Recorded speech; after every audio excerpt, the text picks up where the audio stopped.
Hi there, and welcome to our luxury high-tech episode. And this one's pretty simple. Despite the complexity of these two vehicles, it all boils down to this. You have the burning desire to spend $1/8 on a cutting-edge four-door sedan. Do you go with the new school or the school?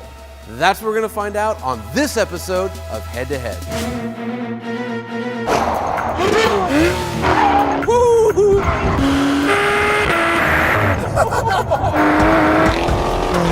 This is the manliest thing I've ever done in my life. Few cars have been as disruptive as the Tesla Model S.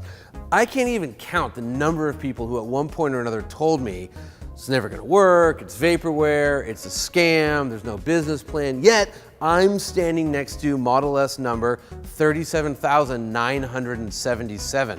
But Mercedes-Benz knows a thing or two about building impressive cars, like this one, the new S-Class. Depending on how you define it, this is either the 6th or the 11th generation S-Class. Either way, it goes all the way back to 1954, and since that time, it has defined the genre. And this one's already selling like hotcakes. In fact, here in the US, if you add up the competition, the Audi A8, the BMW 7 Series, and the Jaguar XJ, this is selling more than all of them combined. Thing is, the Model S is selling more than the S-Class. One of these two is better than the other, and it's not the one you think. Neither car is a lightweight. The Tesla, with its heavy 85 kilowatt-hour battery, clocks in at 4,633 pounds. Not to be outdone, the Mercedes weighs 4,911 pounds, just shy of 2.5 tons.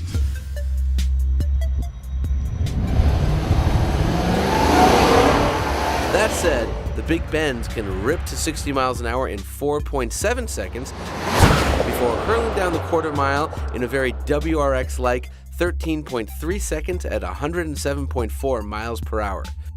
Braking is good. It can stop from 60 miles an hour in 108 feet, and it can run around our figure eight in an athletic 25.2 seconds. The Tesla is much more like a sports car. It can knock off 60 miles an hour in 3.9 seconds before running the quarter mile in 12.5 seconds with a trap speed of 108.4 miles per hour. You can see that the Mercedes is actually gaining on it in terms of trap speeds. Braking is excellent. It can stop from 60 in 102 feet, and it can run around our figure eight in a very quick 24.8 seconds.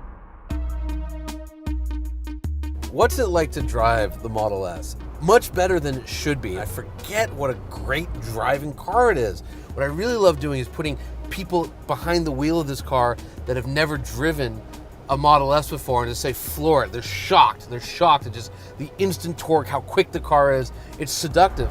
But here's the thing, range anxiety exists. And I'll tell you, if it says you have 70 miles of indicated range left and it's hot out and you gotta run the AC, you have about 60 miles to go, you're never gonna floor it. You're never gonna get to experience the car. So it limits you, and I just don't find that to be that luxurious. So now we are pulling into one of Tesla's superchargers. These are freakishly cool. The coolest part not being that you can get so much range in such a short amount of time from 440 volts of electricity moving at 90 amps, but that they're free. They're totally, totally free. You just have to own a Tesla.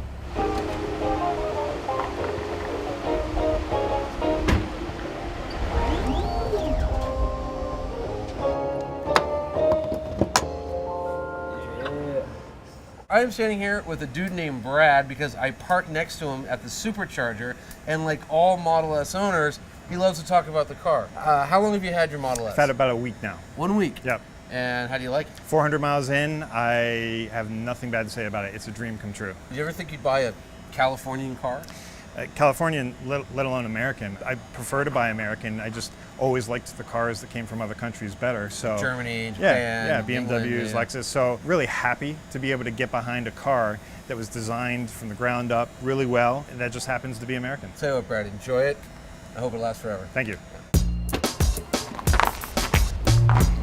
Inside this car, the big party trick is this insane screen. You have to experience it to understand how wonderful it is. But I mean, I have Google Maps. Not only do I have Google Maps, this is better than an iPad. It's clearer, it zooms better. If there's a place that you've previously charged the car, it's on the map. Boom, you hit it, there you are, it takes you right there.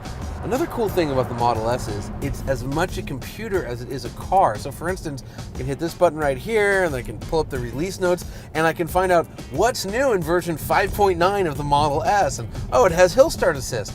And so if you have an old Tesla, they just wirelessly update you and they can keep updating the Model S like that for the life of the car.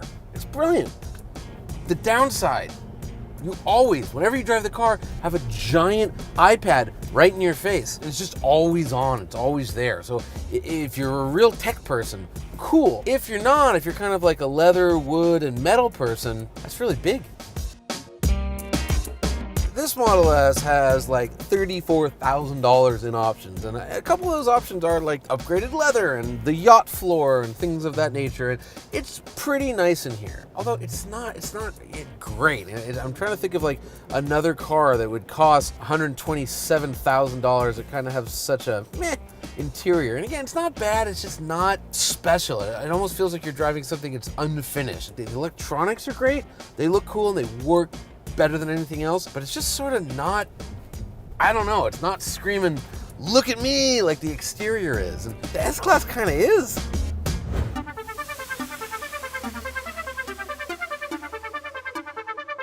As far as looks go, S-Classes aren't supposed to be pretty. They've never been pretty. That's not what they're about. They're about solidity. They're about expressing a comfortable wealthiness.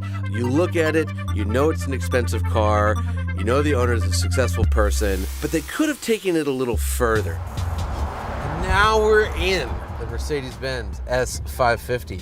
Right off the bat, there's a sense of raw, unadulterated luxury. This car rides softer. The seats are tremendous.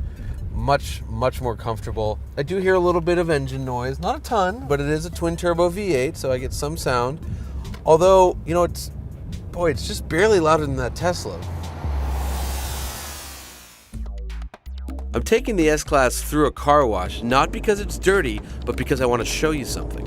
The interior actually looks real good during the daytime, but it looks exceptional at night. It's all LED. In fact, this car is over 500 LEDs. The headlights are all LED. It's just really cool, man. It just makes you feel special.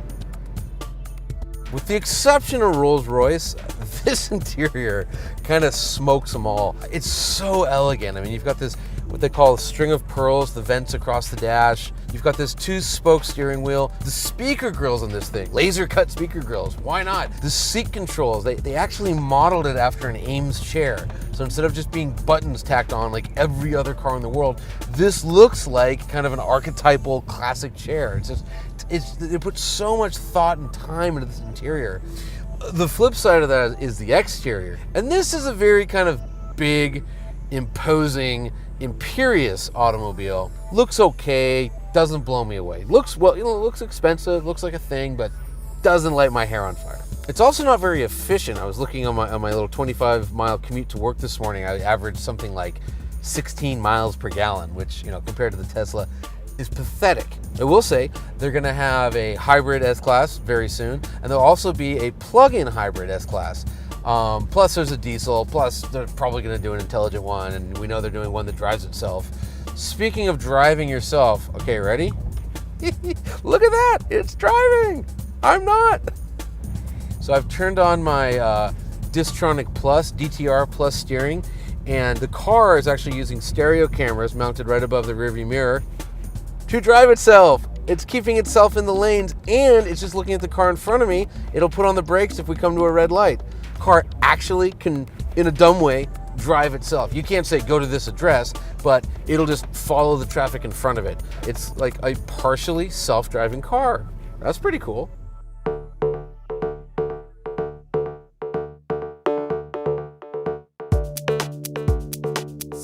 We've reached the point in the video where I have to choose a winner, and it's very difficult because both cars are incredible. I mean, that's why we matched them up.